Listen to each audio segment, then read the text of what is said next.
Greetings, YouTube.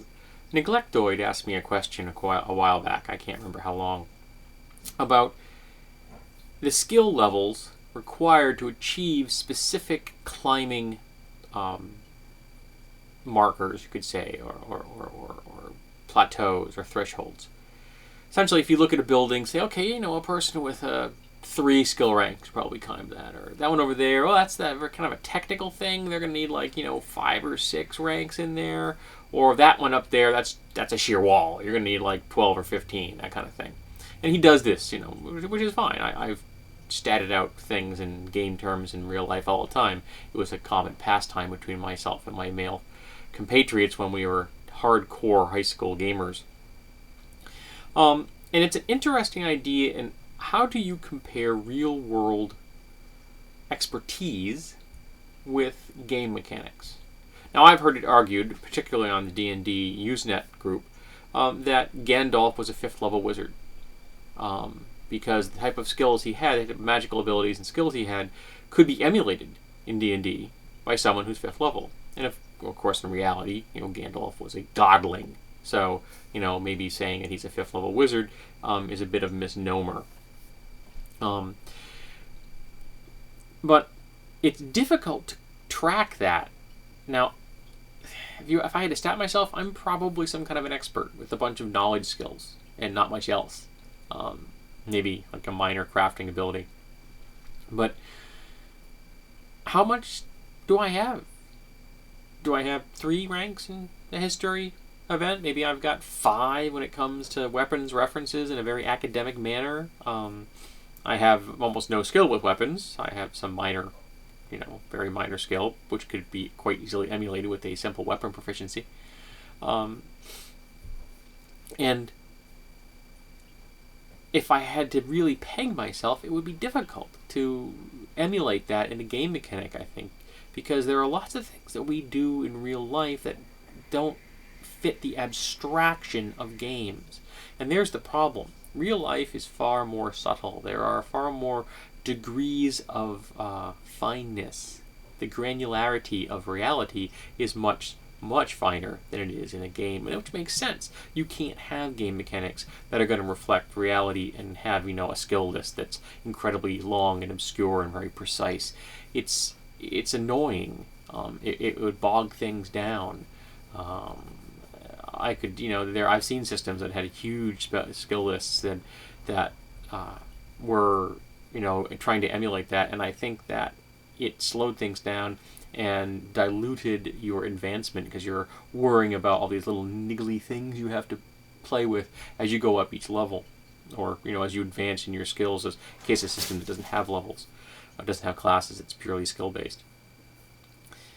So to answer Neglectoid's question, I don't know.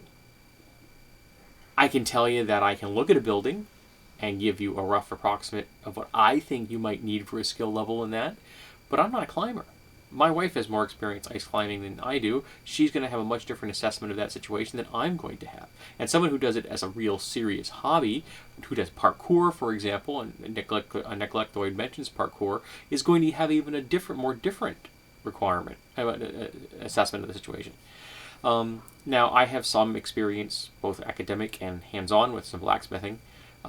So I have an inkling of how that's done, enough to know that I'm not good at it, and enough to know that, I would need years of training to even become adequate at it.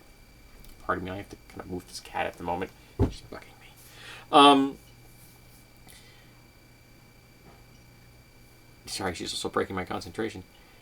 So, how do you personally handle that? Do you just kind of say, okay, the game systems that I run are not that fine, I just deal with the abstraction, I accept the fact that it's not going to emulate reality? Or does it bother you? Do you want the game mechanics, the skills, and the things like that to be closer to what we have out here? It's like IQ tests. What are you testing? You're testing someone who's really good at IQ tests. Because there are different kinds of intelligence. Emotional intelligence, creative intelligence, It's to have a number of tests to cover everything essentially means you're doing a really in-depth research project on one person, and then it stops becoming testing and it becomes a thesis or a dissertation on one person. And you can't do that for everyone to really get an idea of what they truly know. So we crank back that kind of fine distinction. We make it much more abstract, and we accept that the tests are really testing how good are you at taking tests. And that's all we can do. Because nobody has the time to really get that deep into every single person. That's what a friendship is. That's what a lifelong connection with someone is. It takes that long to truly get to know someone, and then you still can be surprised. So I'm asking the gamers out there, at what level of abstraction are you comfortable with? Do you stat out things in the real world in game terms like Neglectoid and I have done in the past? Do you want a system that is really, really fine so that you can play with every single little thing? I'm thinking of what's the game I just saw Tales of Lumen do? It's on a desert island. I can't off the top of my head. I'm spacing it. It's a pirate themed game that has a skill tree that is the largest I have ever seen in any game. It's just monstrously, Path of Exiles, monstrously huge, and allows that kind of fine tuning, as opposed to Pathfinder or D&D or most OGL skills, which is 25 or 30 skills and that's it. So what do you like as a player, as a GM? How do you fit yourself on that level of abstraction and granularity? What makes you a happy gamer?